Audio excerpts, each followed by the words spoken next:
I'm Yogi Berger, the head of school of Schechter of Greater Hartford.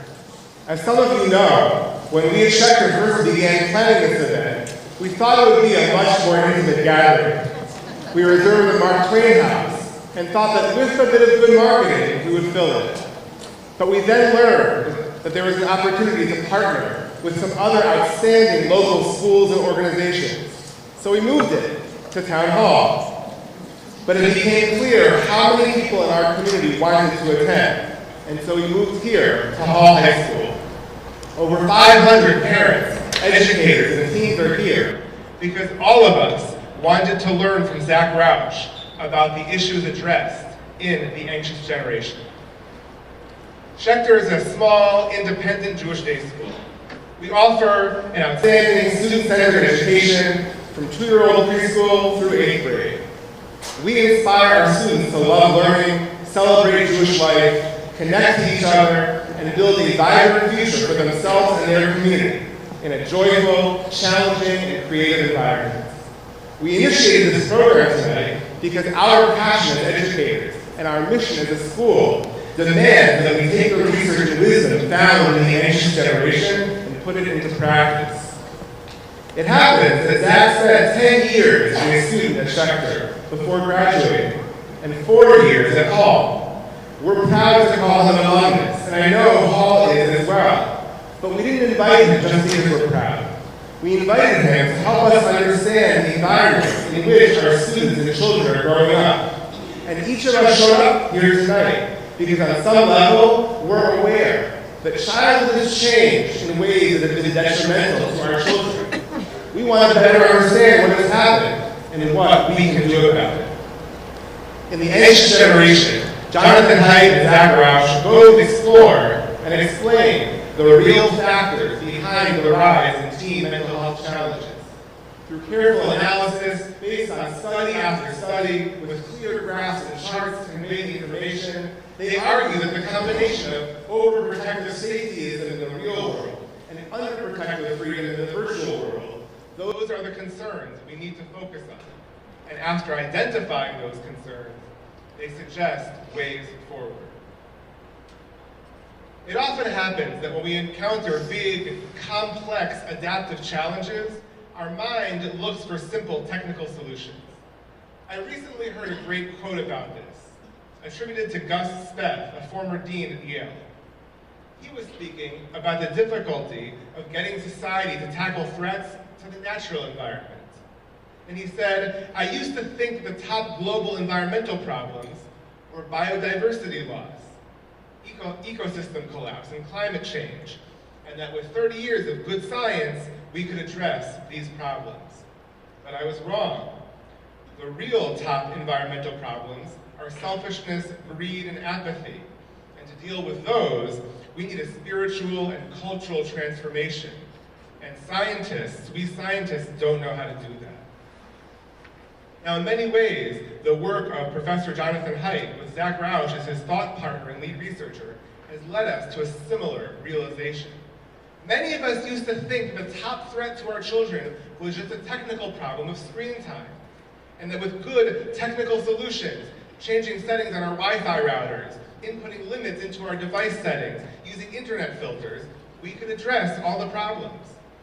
But we were wrong. The real challenges, to use Dean Speth's words, are spiritual and cultural. How do we prioritize human interaction and value real relationships and help our children to develop impulse control and navigate the need for social approval?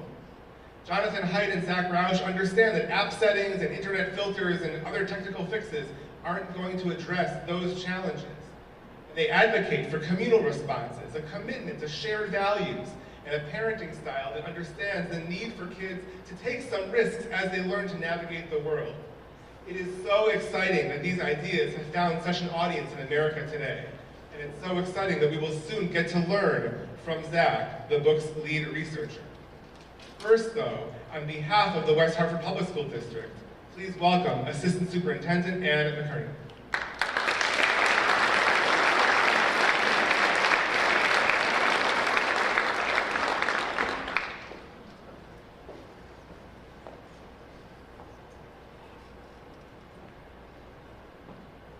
so much, Rabbi Berger, for those great comments, connecting this so much beyond simple solutions, technical solutions, to really the heart of human interaction. It is, on behalf of West Hartford Public Schools, I'd like to thank everyone for being here. It's so nice to be with families and friends tonight as we explore these issues. We are thankful to Solomon Schechter, to Hull High School for sponsoring us, and to Zach Rausch for sharing his time and talent with our community, his home community. I hope to provide a few helpful comments to highlight the importance of the work to our community and what we can all do in response. You know, as an educator for over 30 years, I've encountered countless pieces of important information that we have strived to convey to our students, our parents, our families. At times, the amount of information that we need to tell people about, the warnings and suggestions, can simply be overwhelming. However, I must say, the content we're discussing tonight is uniquely powerful. The anxious generation speaks to the heart of what many of us see in our homes, schools, and communities, a growing need to address the pressures and anxiety our young people face. But what energizes me most about the potential here is our potential for action. We have over 500 people in this room, and if we embrace the insights that are shared in this book, we can make a meaningful and positive impact, not just in the lives of our students, but in the future for our entire community. So I have a request for each of us. As you listen tonight, please think of some specific people you can share the information with, because I believe if this information gets out, we can make that difference. There may be a teacher, a parent, a coach, you know, and by engaging in a little bit of action, I believe that every conversation would spark more conversation on this important topic And help build a community that better supports and understands the challenges our children are navigating. This is the work we can all do together to help our students who are really at the mercy of these high-tech companies and algorithms, and they're all competing for their attention. So please think of a few people you can talk to and spread this word. I think this is something we can all do. Thank you for being here tonight, for joining in this vital conversation. We can make a difference together. And I'd like to now introduce the interim principal of Hull High School, a colleague and a friend, really educational leader for our entire community, Sarah Isaacs.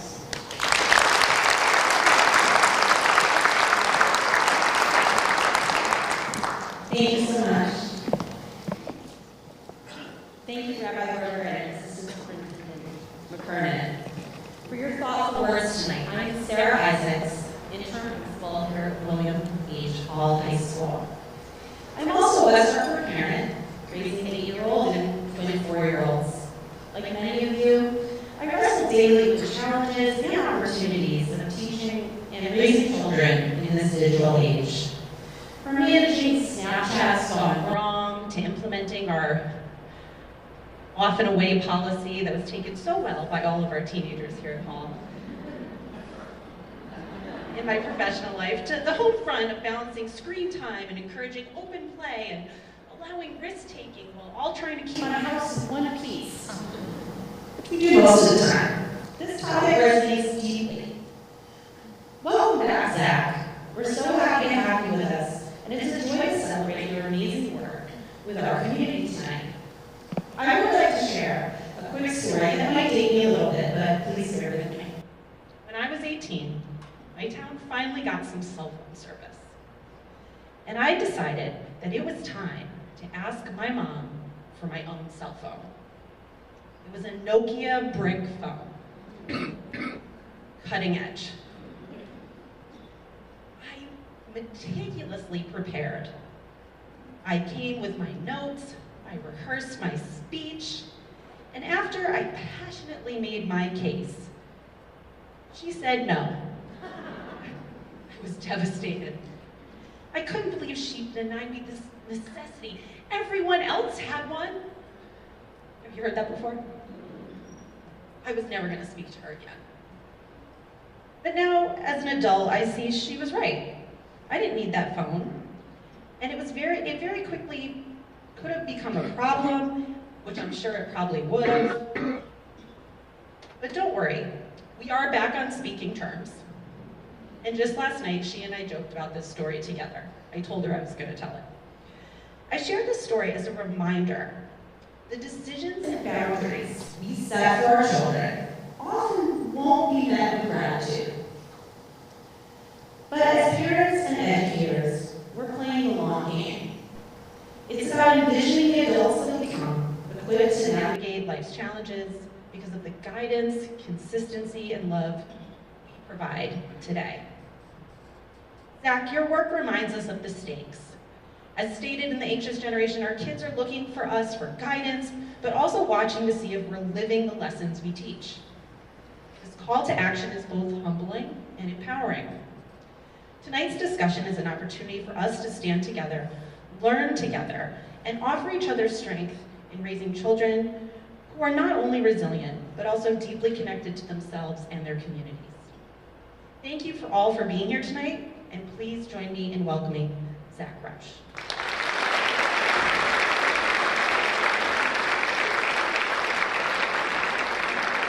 Two quick thank yous in Zach's bio. I want to take a moment to thank Nicole Schechter, Director of Development at Schechter.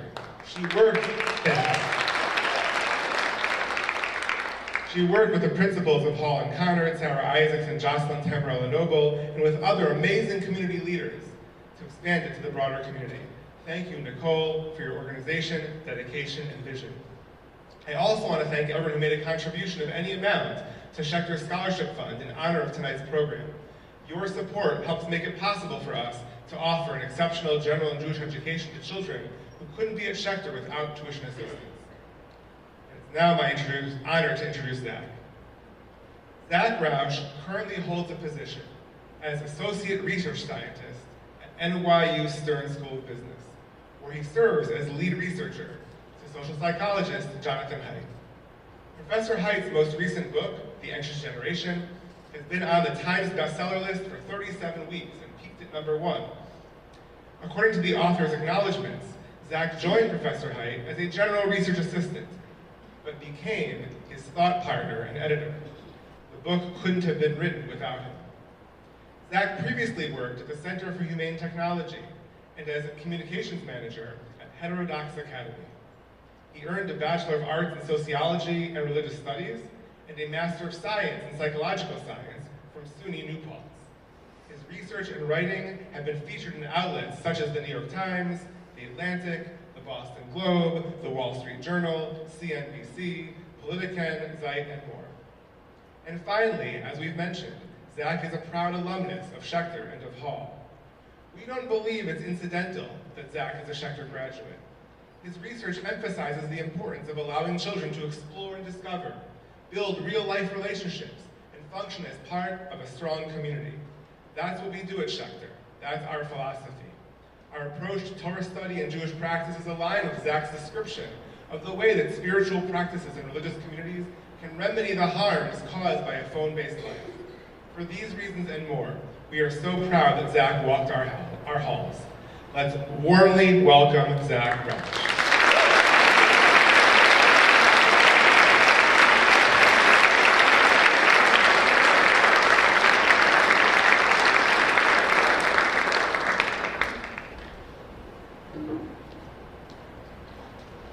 Wow, this is absolutely surreal for me. I never thought I would be doing this. Thank you all so much for coming. All of the groups, I can't even list everybody, put this together. 18 months ago, I had my first talk about the Anxious Generation. It was actually the first public talk I ever gave, and it was at Schechter. There were about 20 people there. So my parents, my grandparents, my girlfriend, and my best friend's mom, who is here tonight. Actually, all of them are here tonight. So, and actually, my co-presenter who is there, Michael Shelby, he's also here. So I cannot believe how much has changed in the last 18 months. But one thing that I hold very dearly and is why I'm so excited to be here is because West Hartford was so important to me. I feel like one of the things that tonight already has shown me is that I had people from when I was in kindergarten to all the way through high school, friends, neighbors, and the key thing for me is just there's such a deep sense of community, of in-person, real-world community that's here, and that's a lot of what I'm actually going to be talking about tonight, and why and how that started to disappear. So I'm going to talk a lot about social media. I'm going to talk a lot about problems with social media, and of course, it's nuanced and complicated. But before I get into that, I want to take a big step back. Let me make sure this works. I want to take a big step back and think about childhood more broadly.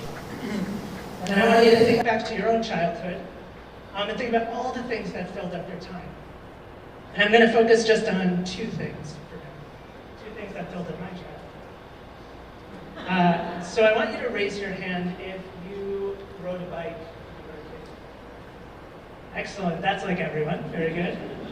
And I want you to think about all the times that you rode your bike that you really enjoyed with your friends, out on a joyride, the breeze, and also the times that didn't go so good. When you fell off, maybe scraped your knees. And now, taking all of this into account, I want you to raise your hand if you wish that bikes were never invented. Sorry. Oh, is this better? Excellent. So the question is, so nobody raised their hand, which was the right answer. Okay, I want to do this again, but now I want you to think about television. All the shows that you love, The Office, or whatever it is that really filled you up. But then also all the shows that were just a complete waste of time. And I'd like to ask the same question. Do you wish that television was never invented? Great, so nobody. One person. You are the first I've ever gotten on that question. So my research team and I, we wanted to know and understand what are the things that are filling up Gen Z's childhood, the generation that was born after 1995, and how they feel about it. And as you expect, technology plays a pretty big role in their lives. So we looked at, we surveyed 1,000 18 to 27-year-olds, so those who are young adults now but grew up after 95. And what we found is that just about half of them spend more than 4 hours a day using social media alone. About 1 in 4 spend more than 7 hours every day using social media. For years. That's practically the length of an entire school day. Now this isn't just like a fluke survey, this is what we find consistently. So this is a Pew graph that you can see here. In 2022, just about half of teenagers, 13 to 17-year-olds, say that they're online almost all the time, almost constantly. And so what that means is that when you wake up in the morning, the first thing you do is you look at your phone. At night, the last thing you do before you go to bed is you look at your phone. You're in the bathroom, you're sitting on the toilet, you're looking at your phone. You're in the shower, you're looking at your phone. And it's not just teens who do this, a lot of us do. Now, you would hope that if you're spending so much time using a product, you would be grateful for it, you would enjoy it. But what we found in this survey is that that's really not the case.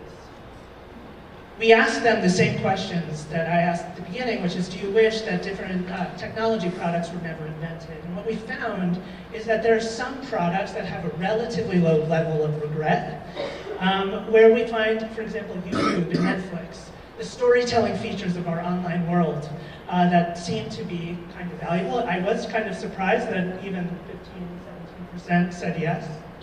But then the internet and messaging apps was just a little higher. And in fact, smartphones looks kind of similar. They're a tool that can be used generally. But the social media platforms that John and I are most concerned about, and that parents and teachers and schools looked really different. So Instagram is just about 1 in 3 of our samples said that they wish that Instagram was never invented. Facebook just a little higher, Snapchat at 43%, and just about half reported that they wished that Twitter and TikTok were never invented. This includes those who spend more than 4 hours a day using these platforms. In fact, half of our sample who use these platforms more than 4 hours a day wish that it was never invented.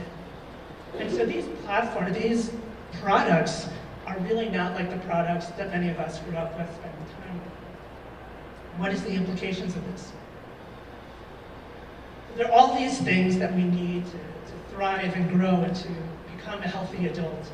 We need to spend a lot of time outside, get exercise and sleep, get sunlight, vitamin D, spend time with friends, reading books, having hobbies, going on dates, even just having time to think for an extended period of time. And in what I'm going to call childhood before, we had a lot of time, at least enough time to fit a lot of these things in there. But childhood today, there's just so much less time because there's so much time being used on these products. And now that might be okay if at least you were grateful you enjoyed it. But these are products that kids are using hours every day, and yet many of them, not all, but many of them wish that they didn't have to use it, they didn't enjoy it. Welcome to the phone-based childhood. This is what I want to talk about tonight. This is kind of the essence of the anxious generation. It's much bigger than social media. It's a radical change in the nature of childhood altogether.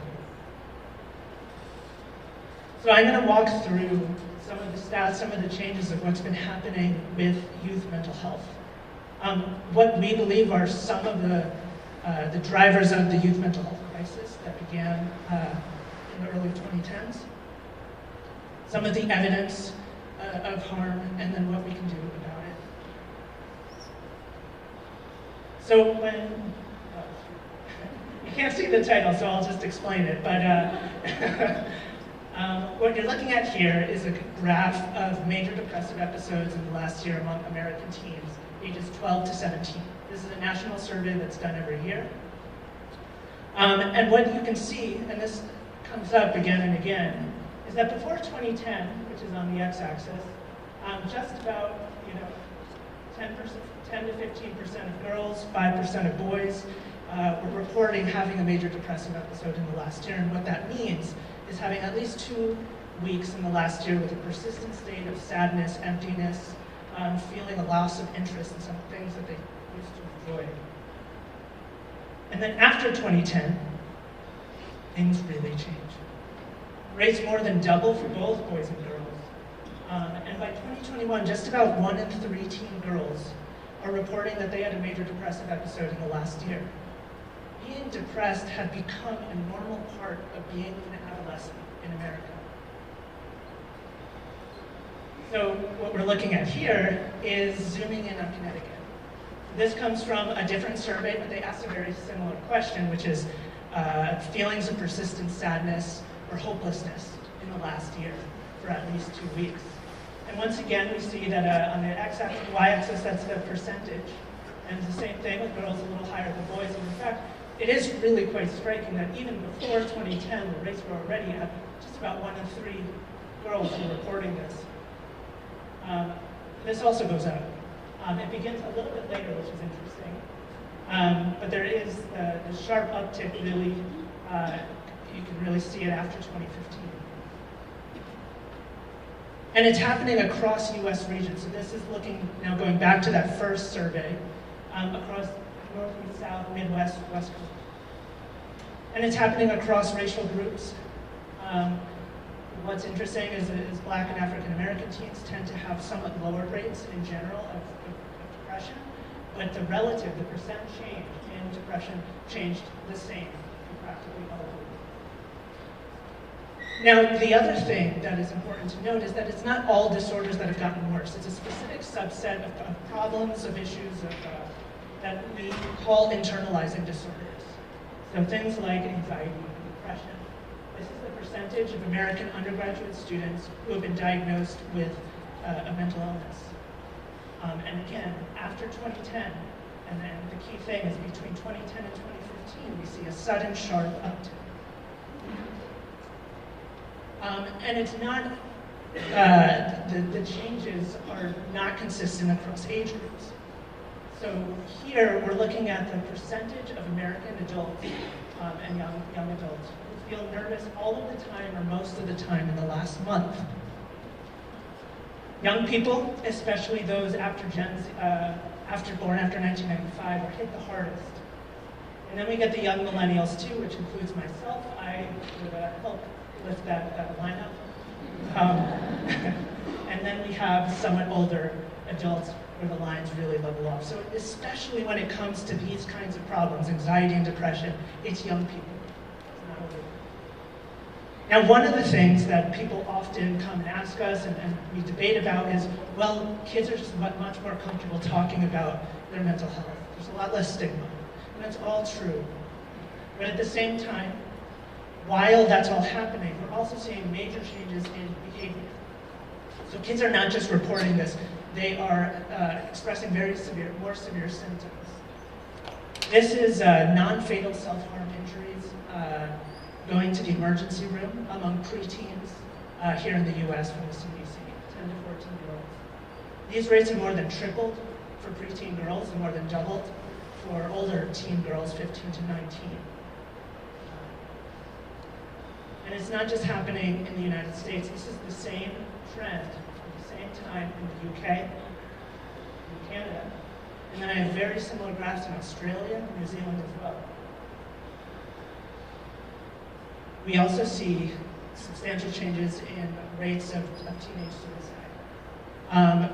This is looking at 10 to 14-year-olds in the US, and rates have more than doubled for both boys and girls, beginning right at the same time. Now, one thing that's important to note is that the y-axis, the rate is very low compared to other age groups. It's very rare for young people to do that. But it's the change that happens so suddenly.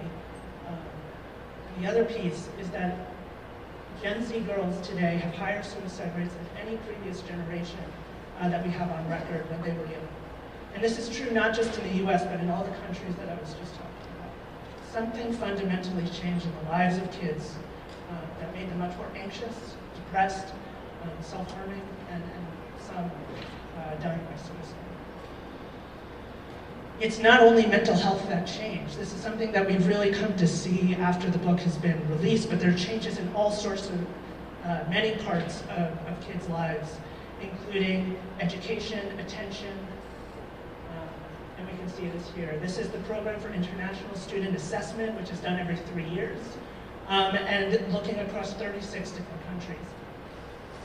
Very similar to the mental health trends, they were relatively steady up through 2010, math, reading, science, and then it starts to. This is true in there's this nation's report card, the NAEPS. We see the same pattern that yes, COVID had an effect, but these trends, these downward trends started way before that. And we also see that young people are really struggling to navigate and embed themselves into the workplace with many taking mental health days, there's just a lot of conflict, a lot of issues moving from adolescence and into adulthood. So there are lots of explanations, lots of ideas around what has happened, why has it happened, and a lot of them have a lot of value and credit. In this talk, I'm just going to focus on the two major factors that we believe are driving at least a large portion of this. And what we describe in the book is a tragedy that happened in 2 acts. The first act is what we call the loss of the play-based childhood. That before 1980, childhood was typically one where we spent an enormous amount of time in person with each other, out, unsupervised, taking risks, being kind of dumb, and through that, learning how to self-govern and develop intuitions. But then we got really scared, and we thought that something terrible was gonna happen to our kids if we let them out unsupervised, and so we need to go into very highly structured supervised activities. Kids couldn't go out anymore, and very slowly, childhood started to change. And while childhood independence really started to creep in, we had a new, exciting world that started to open up to kids, that seemed maybe a little bit safer because they were still inside the home, and that is the rise of what we call the phone-based childhood, especially between the years of 2010 and 2015. We have the rise of iPhone, social media, front-facing cameras, high school internet. And we can summarize the book in just one sentence. And we've overprotected kids on the real world. Underprotected them online. Those who were born before 1980s, this might resemble something like what your child is going to look like. In person, embodied, synchronous, hanging on a clothesline. But if you're born after 1995, this starts to look a little bit more like what childhood becomes, where every social interaction becomes mediated through screens. Where you have to go home from school. You don't go to your friend's house, you go home because you put on your headset and you need your screen, you need your device. Or when you're with your friends, often, even when you're with them, you're still engaging through a screen looking down. So that is kind of the big picture story of what we believe happened to childhood very rapidly over the last decade and a half. So I'm going to talk a little bit more about the backstory, this loss of the player's childhood. And I want to think back and talk about childhood independence and risky play a bit more. And I want you to think about your own childhood again, and think about the experiences that you've had that were the most thrilling and the most exciting.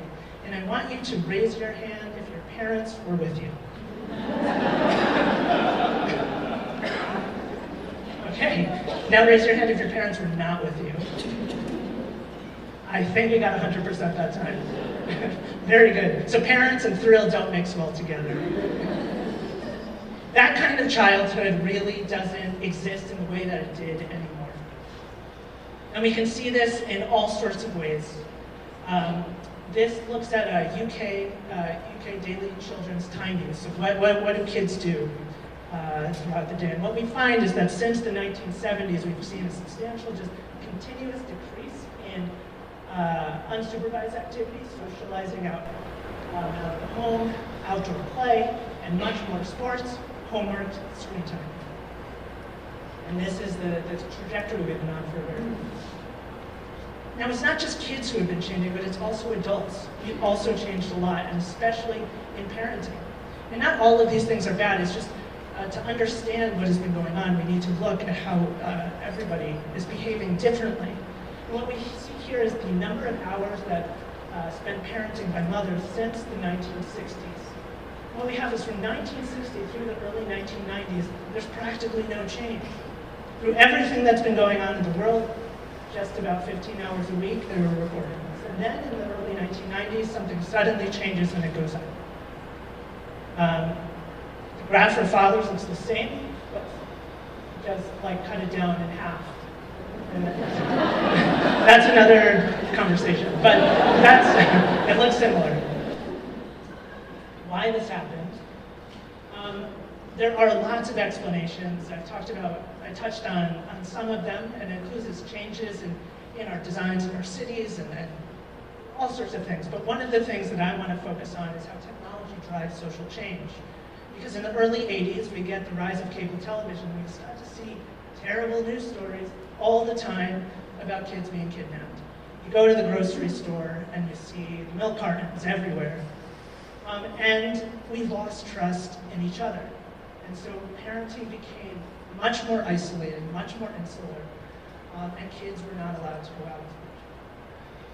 And we can see that in a bunch of different ways, a bunch of different studies. This is a survey from called Monitoring the Future that tracks American high schoolers. This goes back all the way to the 70s.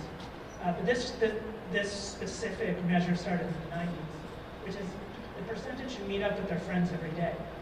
And you can see that even though there was a steeper decline after 2010, that decline began long before that. You can also look at how they spent doing what we call semi-adult activities, things that sometimes are good, sometimes not so good. But have you ever drank alcohol? Ever had a paid job? Have you ever had a driver's license? ever had sex? Have you ever been on a date? All of these things, all of these real-world kind of rites of passage have started to decline and get much, much older. Now, I want to ask a question, which is, here, what I'm going to show you is the rates of hospitalizations for unintentional injuries. And if anybody had to guess, who do you think, what age group, and who would get hurt the most? Does anybody have a guess? Teenage boys, right? You're exactly right, but not anymore. What we're looking at here, in the early 2000s, that orange line on the left, that's teenage boys. And I'm not saying that a decline is necessarily a bad thing, but what we find is that by 2019, teenage boys are getting hurt at the same rate as their grandpa.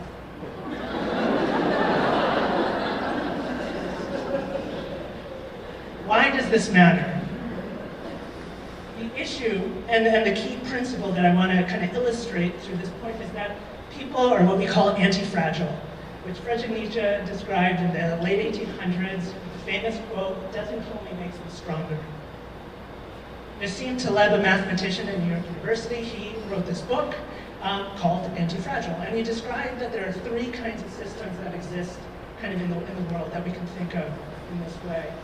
There are some things that are fragile, so like a wine glass. If I drop it, apply stress to it, it shatters, it breaks. There are things that are robust, like a plastic cup. You drop it, it dents. You drop it again, it dents a little more. And then it just keeps going until eventually it breaks down. There's this third kind of thing. Things that are anti-fragile, like the muscles in our body. You go to the gym because you need to break down the muscles in order for them to get stronger. If you don't use your muscles, they begin to atrophy. You need to apply stress and strain and challenge in order for it to grow. And of course, you can do too much. You can lift too many weights. You can hurt. Children are anti-fragile, and our brains require an enormous amount of struggle and strain and tension in order to thrive. And now going back to that question about thrilling experiences, one amazing study that came out from the Evolutionary Psychology Journal looked at the relationship between thrilling experiences and fear. And what they found is that fear is reduced when children experience thrilling activations like that.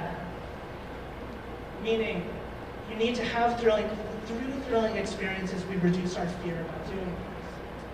Exposure therapy, the more we do it, the less anxious we become. But the thing is, if we block risk and thrills, we keep children fragile and fearful. Now, I'm not suggesting that we do this. This is an actual playground from Texas in the 1970s, and this guy, don't know how he got there. Way too dangerous. Way too safe. If any of the schools here have something like this, it's okay, but I don't know how you have fun on these either. But there's something that's right in the middle. And this is really what I'm suggesting. Age-appropriate risk and thrill and excitement and challenge that really helps kids learn to step into a new version of themselves as they continue to be challenged. Because the problem is that it develops a cycle of incompetence when we have a world that's just too safe and designed to solve problems all the time. It's when we assume physical or social, emotional incompetence, we're not understanding the truth of anti-fragility, so we reduce play, we ban risky play, we ban conflict, which causes kids to actually become more anxious, more incompetent. And that cycle continues on. Okay, so that's the backstory, but the mystery here is that kids' mental health was not getting that much worse before the 2010s. In fact, on some measures, things seem to be getting a little bit better. So we need to see what changed, what can explain this new rise of mental health problems. And this is where informed-based childhood comes in. A deprived generation of independence and activity moves their social lives onto replay. What we're looking at here is the share of US households with different technologies. And it goes back all the way to the early 1900s. And at different points, there are different technologies that come up. And the huge spike is that period when just everybody seems to be getting that cool new thing. And then it kind of levels off. And the key thing that I want to point to is what happens in the 2010s, which is the most rapid adoption of the technology at that point than anything before was social media and smartphones. And then they came together. So social media came first, but it's this came together right around 2010, that's the key period. And this is the period when teens really started to move their social lives online. Because in 2009, just about 50% of teens are using social media every day. But then just 3 years later, it goes up to 75%. This matters because what happens is that you move from having a social online world that you can choose to be a part of and move into one that you have to be a part of or else you're left out and disconnected.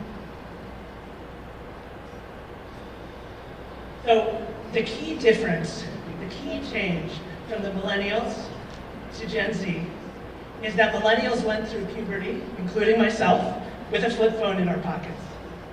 And flip phones are tools that we use to connect with friends and family, to meet up in person. We don't use it to stay in that place. They have no front-facing camera, no internet, no Instagram. You have to pay for text. It's really burdensome. To the first generation who went through puberty with smartphones, high-speed internet, social media in their pockets, where now you have thousands of companies competing with each other to extract their attention and get them to stay online as much as they can. And now you have a front-facing camera, high-speed internet, hyper-viral social media, Instagram, unlimited data and text, unlimited interruptions all throughout the day, which helps us explain this new statistic, which was never possible before this, which is that nearly half of young people report that they're online almost all the time. When they wake up, when they go to bed, on the toilet, in the shower. And the other half, it's not that they're not spending this much time, they're just several times a day, every day.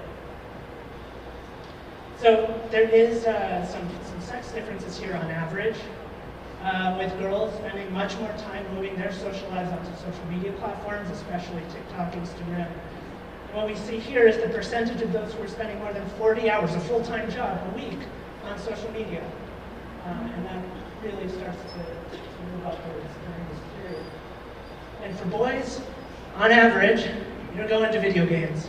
And what we find is just about 17% are reporting spending more than 4 hours a day, every day, playing video games. Not just video games. One topic that is often very uncomfortable, but very true, is that there's a lot of pornography. This is the percent of 12th graders. This is a Swedish study that looks at the percentage of boys, percentage of teens who are daily porn watchers. I think the sex difference here is just absolutely telling about the way that the online world caters to different kids' needs and desires and intuitions. And so by 2014, just about 1 in 4 teen boys are reporting watching porn every day. And it's at this exact same time when there is a huge collapse in the amount of time that kids are spending with each other. So in person.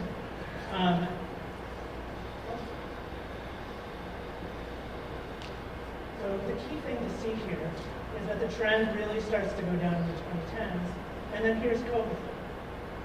Right? There's no change in the trend line, it's just a continuation of what's been happening before. Kids were social distancing long before everybody else. We also see that kids are starting to sleep much less than before. This is the percentage of teens who are sleeping at least 7 hours a night. Less than 7 hours a night. And that rises for both boys and girls. And that has huge implications on our country. And one of the things that I find so interesting and striking about what's happened is that all of these patterns are happening across different demographic lines, and it's actually much worse for different groups. So Black and Hispanic teens, for example, in the US, are 5 times more likely than white teens to say that they're on Instagram almost constantly. 5 times. Entertainment screen use occupies 2 additional hours a day for teens from lower income families compared to those from higher income families. The key point that I want to bring up here is that we used to think the digital divide was about access to technology. Access to computers, to laptops, to the internet, one-to-one policies. But now what's happening is the reverse. Those from higher income families have more protection from the online world than those who don't. Okay, but just because 2 trends go together doesn't mean that one causes the other. We also need to dive deeper into what does the empirical literature show. And there's a lot of evidence of harm, and John and myself have spent a really long time working on many different ways of thinking about how to answer this question. And there are many threads of evidence that we have. The key question, though, that we ask is who is the best seat at the table to know what is happening to young people? The best people sitting at the table are the companies themselves. They are the ones with their own internal research. They're the ones who know everything that's happening, and yet almost none of us have any idea what's going on in the companies besides the unintentionally unredacted documents that sometimes come out from the companies. We have the kids themselves who are experiencing this every day. We have the parents who also are with kids every day. We have teachers and educators and what they believe. And then there's people like me, the researchers who have very coarse measurement of how many hours a day do you spend on social media and how does that impact your life. There's some experimental evidence, there's not that much, and this is also heavily debated. And then there's the fact that it fits the timing, the international scope, the age groups, the gender disorders, all consistent. In this talk, so if you want to dive more into all of this, you can go to our Substack called After Babel. I'm just going to focus on a couple. The evidence from the companies. So in the past couple of months, there have been a few unredacted briefs. You got these 100-page long briefs that nearly 75% is covered in black, but then we realized we didn't realize it, journalists did, if you just highlight it and then paste it into a Word doc, you can see what it says. And so this is what we found out. The SNAP stats. They receive about 10,000 cases of sextortion every single month. This number represents a small fraction of the abuse, it says. And most of this is happening to young males, 13 to 17. On average, at least 700,000 Snapchatters are exposed to drug content every single day, just in the areas that they scanned. Okay, moving over to TikTok, just a couple stats from them. The companies, there is just so much content that is being pushed out all the time on the platform, so they come up with ways to try to moderate the content that gets through, but they are surprisingly really bad at it. What we found is that the amount of content, so leakage rates, is content that's not supposed to go through that gets through. 1/3 of content related to the normalization of pedophilia, 1/3 of minor sexual solicitation, 50% of content related to the glorification of minor sexual assault, and somehow 100% of content related to fetishizing minors. My point here is that these platforms are completely unsuitable for young people at the way that they currently stand. Here are just 2 quotes from executives from TikTok. The reason kids watch TikTok is because the algorithm is really good. But I think we need to be cognizant of what it might mean for other opportunities. And when I say other opportunities, I literally mean sleep and eating and moving around the room and looking at somebody in the eye. Another said, the product in itself has baked into it compulsive use. Meta, Instagram in particular. What we find is Facebook files came out in 2020, big release of internal surveys, and Just about 1 in 3 teen girls report that Instagram makes their body image worse. There are some that do say that makes some aspects of their lives better. But this stat stuck out to me the most, which is that roughly 1 in 8 young teens are experiencing unwanted sexual advance on Instagram in the last 7 days. The whistleblower who brought this out, his name is Arturo Bejar, and he described it like this. Instagram hosts the largest scale sexual harassment of teens to have ever happened. So that's just the tip of the surface of what we know from the companies themselves, who have the best seat at the table, who don't share their data.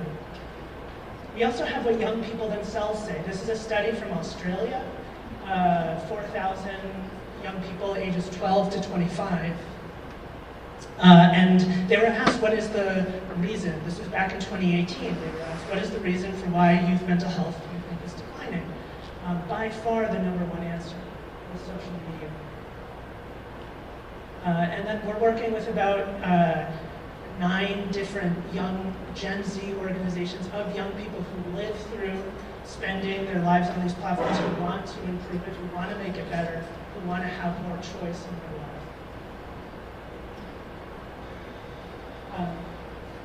So now we can look a bit into the correlational research that we have. One of the most consistent findings that's out there is looking at what we have here on the x-axis is number of hours per day using social media, and the y-axis is the percent depressed. This is UK teens of about 14,000 14-year-olds. And the general trend is that girls who spend more than 5 hours a day on social media tend to be 3 times more likely to be depressed. And for boys, it's about 2. There was a meta-analysis of studies very similar, so 27 studies that look just like this one. And the key finding here is that for every hour increase of use, there's a 13% increased risk of depression. And then that gets higher when you look just at girls. There's also, we know, and the companies know, that there is a unique developmental sensitive period for the harms of social media, that they tend to be worse during early adolescence, during puberty. Why? A couple reasons. One is that we're super sensitive to social rewards. Your executive functioning is not very good. You're not good at self-regulating, all of these things. And so what we find is that for girls, it tends to be between the ages of 11 to 13, and boys 14 to 15. And again, the companies understand this. Back to their TikTok report. As TikTok is particularly popular with younger users who are particularly sensitive to reinforcement in the form of social rewards and have a minimal ability to self-regulate effectively. They're talking about middle schoolers. They understand that middle schoolers are the most susceptible to impulsive use on the platform. Okay. So now what can we do about this? There was a study that came out last year that I think is one of the most important studies on the topic of social media, because they did something that no other research team that I had seen had done. And I'll walk you through it. They asked 1,000 college students, and they asked them how much money it would take for them to deactivate their Instagram or TikTok accounts for a month. If you went to guess, what do you think average amount would be? $1,000? 100,000? $50. So, okay, on average, they're saying $50. So it means that there's value being placed on the product. They want it. They have to, it takes some cost to get rid of it. Now they did this again, and they asked a slightly revised version, which is how much money it would take for them to deactivate their Instagram or TikTok for a month if they got the other people on their campus to do so as well. What do you think the answer was? $10? $0? Less than 0. They actually, on average, reported a negative number, which means they would pay the researchers to do this. They would pay the researchers to take their friends' phones. this is the conclusion of this study, which is that the students prefer the product not to exist, but cannot coordinate together to stop using it. So in other words, parents and teens, in many ways, many of them are trapped. They're trapped using products that they don't want to use because everybody else is using it. Why do you give a kid a social media account or a phone? Well, because it's really hard not to. Because they'll come and say that, well, all of my friends have it, and I'm going to be left out. I'm going to feel alone and disconnected, and this is the choice that parents and teens are stuck with. This is the problem that we're trying to fix. So what we suggest in the book is how do we escape from this is called the collective action problem. And we suggest 4 foundational norms of what to do. First is to delay. Because as soon as you enter into this world of having a smartphone, life and family life becomes often a conflict around screen time. And so what we're saying is not just to do this on your own, but to team up with other families, and to do it together with the friends of your kids. To delay social media up until 16. Some people use the term ban. We like the term minimum age, just like a car, just like most adult things that we have. And again, doing this together as a group. But also this is where we're really interested in working with legislators and companies to try to actually enforce an age limit. We also suggest phone-free schools, going bell to bell to give kids 7 hours of their childhood back, where teachers themselves can now actually teach, rather than teaching just being an act of conflict around screen time. And then the 4th norm is trying to give much more free play, independence, responsibility back in the real world. And this one is a harder one, but it also is a collective action problem because nobody wants to send their kid out if the streets are barren. So one of the solutions that we have, and we could definitely talk more about this, is we work with a nonprofit that John helped co-found called LetGrow.org, that have come up with really great strategies for how to increase independence in the real world in the 21st century. So what we're doing is that we're launching a movement. We're launching a movement to try to roll back the phone-based childhood, restore the play-based childhood, and reclaim community in the real world. And we're working with more than 100 organizations around the globe. And the change that's happening right now is just absolutely unreal. Young people are advocating, parents organizing, schools all around the country and all around the world are starting to implement phone-free school policies. And we see the entire country of Australia has just raised the minimum age to 16. Right now, there's a lot of movement happening with the Kids Online Safety Act. Don't know if it'll be passed, but that's happening here in the US. And what we're hearing, so because all of this is so new, there's not too much research on the effectiveness of, for example, phone-free schools right now. But what we do know is what we've heard anecdotally from every school that has done it. Almost none have ever said that they regret it. What we hear is that they're hearing laughter again in the hallways. Well, it's like we haven't heard that in 10 years. Teachers having to tell students to quiet down at the beginning of class. That suddenly became a problem. Much less distraction. Teachers love it. Kids don't always love it, at least at first, because they've never experienced a world without it. They have no other memory of the time before.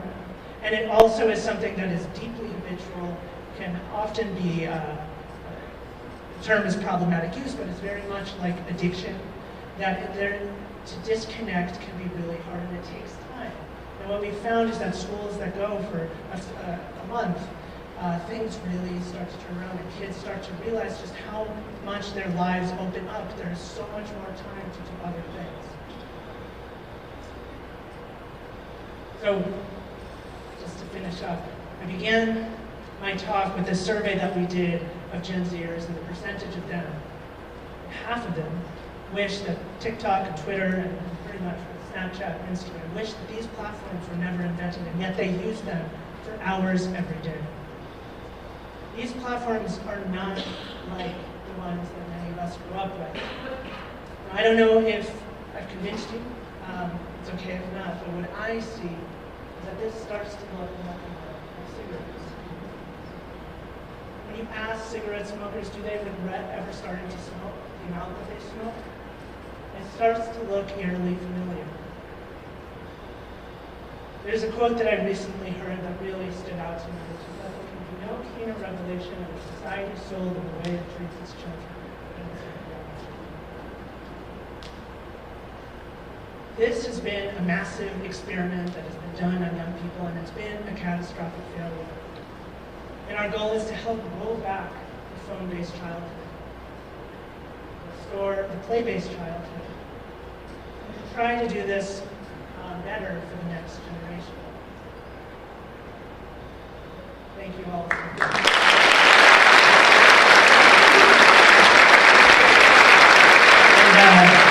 just the last thing. I want to thank Solomon Schechter. Really gave me the best friends I've ever had. And also Hull High School, where I had a very awkward experience. I'm so grateful to be here. Thank you. For the final portion of the program, we are bringing some students onto the stage and into the discussion with Zach. I want to introduce just a few students who have been assembled thanks to Gretchen Levitz. I'm welcoming up Oliver Hartman, Julie Levy from Hall, Harshal Urabelli, Alexis Nguyen from Conard, also Anthony Hubbard, and Tali Tubin from Schechter, who've come having thought through some of this research and would love to ask a few questions of them and then of Zach in the conversation as well. So thank you so much.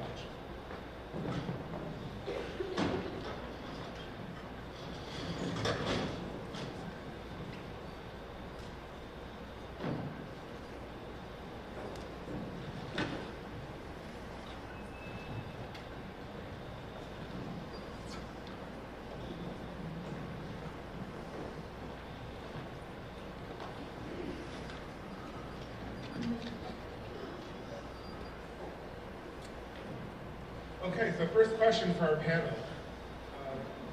The book talks about how today parents overprotect children and adolescents in the real world and underprotect them in the virtual world. Any thoughts? Do you see this happen in your own lives? I would say it depends on the specific family, but I think broadly there is a general incentive to protect children from physical threats and a general lack of knowledge around virtual threats. I think that goes into the idea of free play, where before the advent of smartphones, children were able to organize free play independently and create a sense of confidence, being able to go outside, independently meet up with their friends. But they're instead now having to do that online, which is less regulated or less watched by parents, and children are looking for examples of free play online. And I think that a reintroduction of independence with a lessening of the overprotection, like in the real world, can help contribute to that. Thank you, Oliver. Other thoughts? Do you see this phenomenon happening in the real your lives? I would say yes, because, I feel as most parents, they overprotect in the real world because you can see in the real world. It's physical. You can see what's going on and stuff. But it's not always just that easy in this virtual world, because you're not always over your kid's shoulder, seeing what they're doing online, seeing what they're talking to. So I feel like it really can be a situation where it's easy to protect what you see, but the stuff that goes on in the background can really just happen behind your back, and in that way. Thanks. So, putting the book aside for a second, just talking about your own life. Smartphones, social media, and screens, maybe they do solve some problems in your lives, and they create others. So share with us for a second, what problems do you find they create for you, and do they solve anything at the same time? I would say, Obviously, there's two sides to it. For me, I think the big part of smartphones and social media was that it helps me connect with like my friends that I maybe can't see on a day-to-day basis. Like, if I have friends, or I have friends that live like maybe on the other coast. Being able to see like their lives and see how they're doing is really like, it's fulfilling to like see that they're doing well and everything like that. But on the other hand, it does really get to you. Like, you are constantly comparing yourself to others online, and you want to like live the life that other people are living, and it's not like extremely healthy. So there definitely are two sides to it. Yeah, I definitely think that while it can be so helpful for staying in connection with international friends who live in other states, it can also bring across so many severe issues for teenagers, like body image issues, mental health issues. It really makes it worse. So the power to connect, but the challenge is the comparison. I wonder if, when you think about yourself in your own lives, do you feel like you're a different person online versus offline? Anybody want to chime in about that? Yeah, 100%. I think everyone would say that they act different online. And I think no matter how hard you try to act like your authentic self, like how you act in person, it's impossible to act completely genuine online. Like for me, a lot of people are like trying to find roommates on Instagram for college right now, but can you know if you're compatible or not if you're like just texting? And it's also just constantly comparing, like, how do I look, how do I sound compared to this person? Thank you. Before I ask another question or two, maybe pass the microphone to Zach. You have like lots of big data. I wonder if hearing anecdotes sparks anything in you. Well, it's wonderful to meet all of you, and thank you for doing this.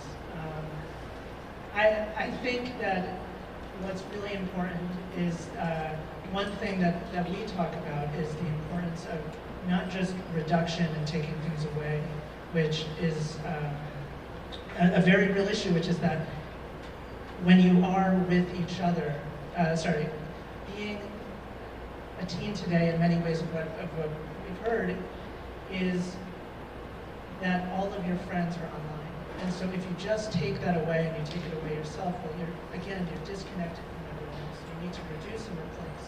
Just try to give back more in the real world. But of course, I think the points were made are great, which is that there are a lot of benefits to what technology can bring. And my hope is that we can make a safer online world for those things to happen easily.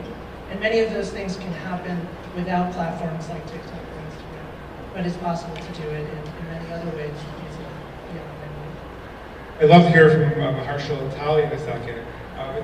Often when kids are growing up, you say to yourself, I'm a parent, I'm going to do this differently, right? And meanwhile, your parents are probably saying lots of sentences like, when I was your age, I this, I that. So reflect for a second. What would you change about how kids are growing up now? Thinking of it. What would you keep? Yeah, so I would say that the things I would keep is definitely the technology part. I think a big advantage is that we have access to so much knowledge, and that can definitely benefit us with learning and things like that. I think what I would change is the protections that are needed to be there on these platforms.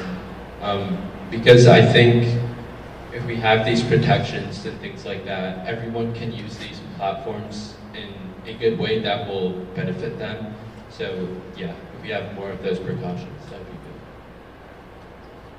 good. I mean, I kind of agree with you, but also I think that, like, from my perspective, I see kids who are a lot younger than me, like third grade. There's this kid on my bus, she's in third grade, and she already has a phone. And I'm thinking to myself that I wished I had a phone in third grade, but I didn't. In fact, COVID happened for me in third grade. And so, like, if I had a phone in third grade, first of all, I use it all the time. I mean, I use my phone all the time now, but it's like, I use it to more of an extent that doesn't need to be there. And I don't really think it's healthy to have a phone in third grade. Passing the microphone back. Thank you, Kathy. So let's think about our younger selves, right? Let's say our younger sibling, right? We have a chance to offer some advice to a younger middle schooler. Who maybe I'm picturing a 4th or 5th grader who can't wait to get that phone. What kind of advice might you give them?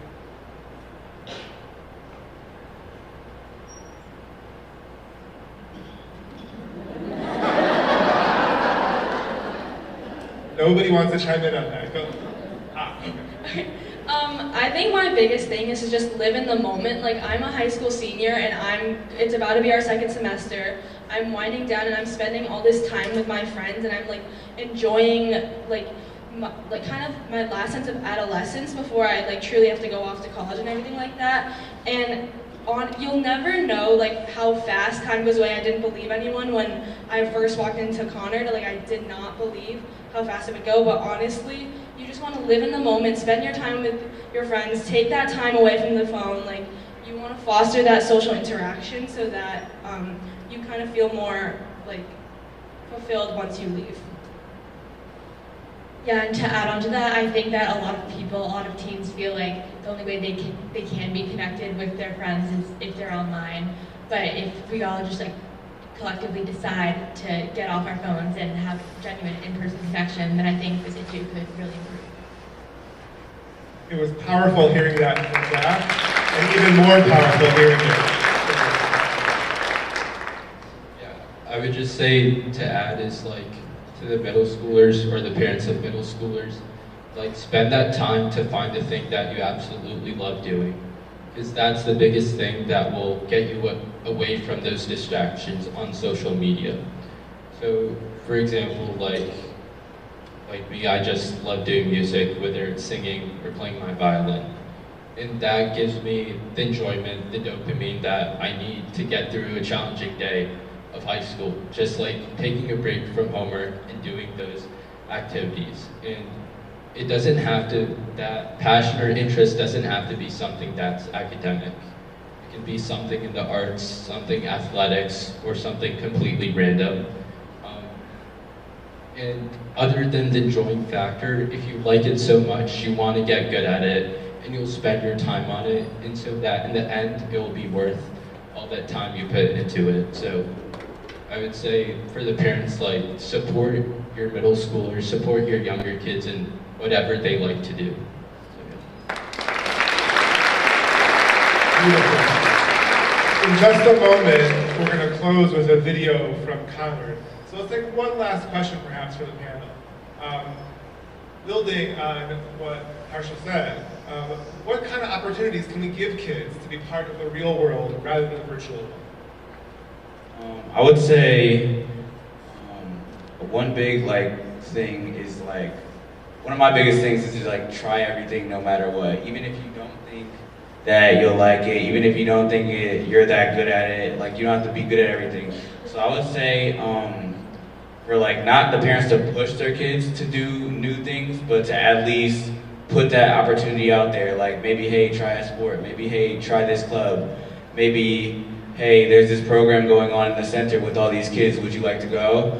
There will be this, that, and there. So I would say to really do research on these clubs and opportunities outside of the screens that can just take your full attention away from the screens. Because one big thing about these screens is taking their time and attention. So if you put your power and attention into something else, then you're not even going to think about the screen. You're not even going to think about, oh, who's doing this, who posted this. You're going to be zoned into whatever you're doing in that state of flow. So I feel like that's a great opportunity to provide to kids. Thank you.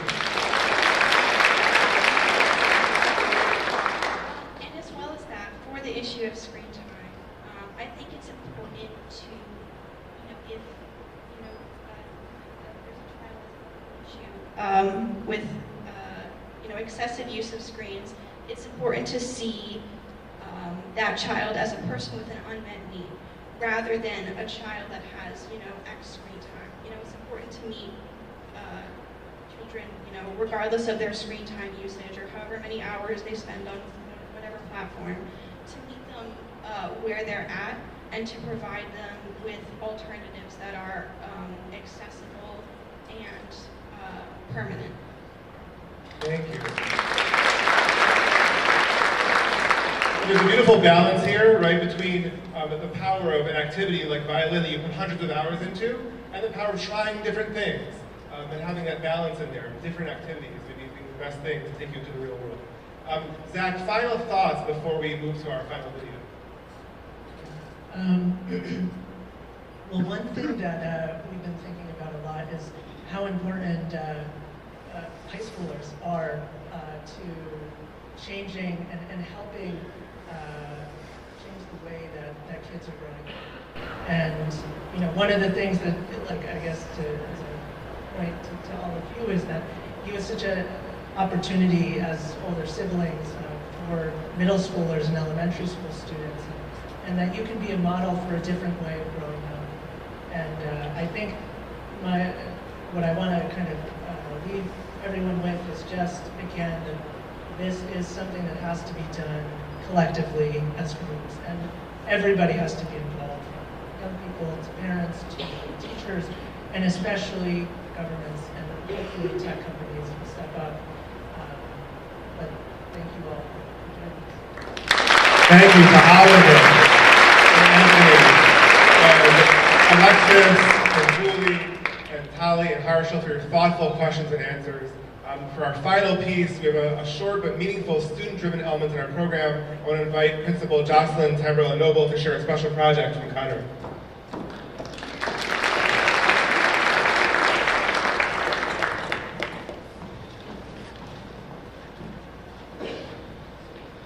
Good evening, everyone. My name is Jocelyn Tamberla-Noble. I'm the proud principal at Conard High School. And Zach, even though I graduated from Conard and I'm the principal of Conard, we are still proud of you as a Hall alumni.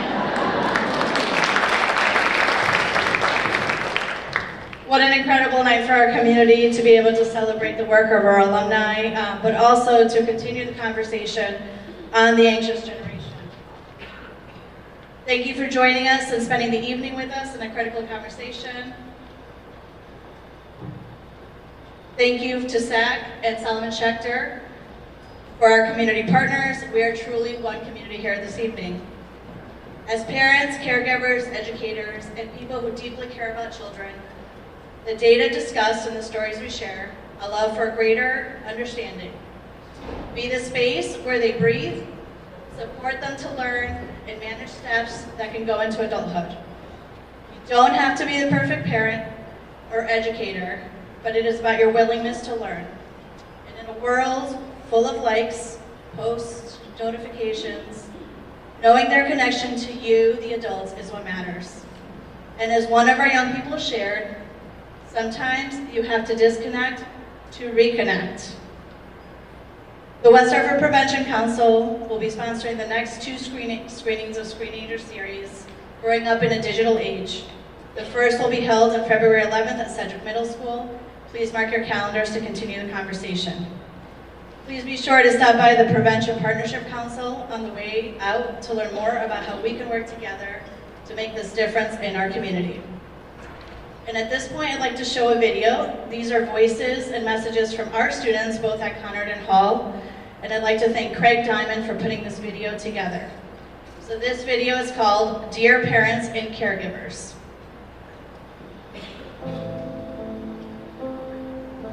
We wish that you knew that. Sometimes I want to take a break from my phone, but I feel like I'll miss out if I do. Sometimes I use social media as a resource, and sometimes it's a way to cope. Having an unmonitored phone means I'm often up late at night, and it's affecting my sleep. It is hurtful when you want to talk and you stay scrolling on your phone. Not everything we see on social media is real, but it's still hard not to believe it. Sometimes I need you to help me figure out what is healthy or what is not. We watch how you use your phones and social media, and it teaches us more than you realize. The number of likes or followers we have can affect how we feel about ourselves. Seeing perfect looking lives online makes us compare ourselves to others even when we don't want to. Having an unmonitored phone means drama happens after 11. Having your support and understanding about social media really helps me feel less overwhelmed. Sometimes I feel pressure to respond to a message right away, even if I don't want to. Social media can make me feel connected, but it can also make me feel really lonely. We need you to draw boundaries for us because we don't always know how to set them ourselves. Sometimes I need you as an excuse to not use my phone. Leave a text group, snap group, unfollow, etc. The worst situations online often happen in Snapchat groups when no one is watching and with my friends. Help us to understand our digital footprint and what it means for my future. I don't always know how to handle the negativity or mean comments I see online. I'm not always sure what's safe to share online and what's not.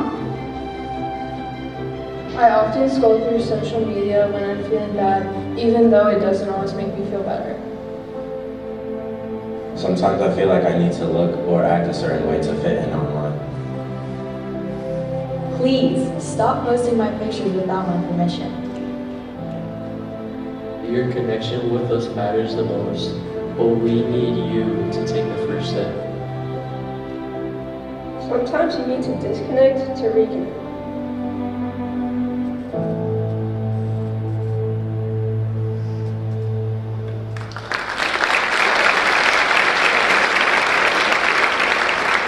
We have our work cut out for us. Thank you so much for coming. Have a wonderful night.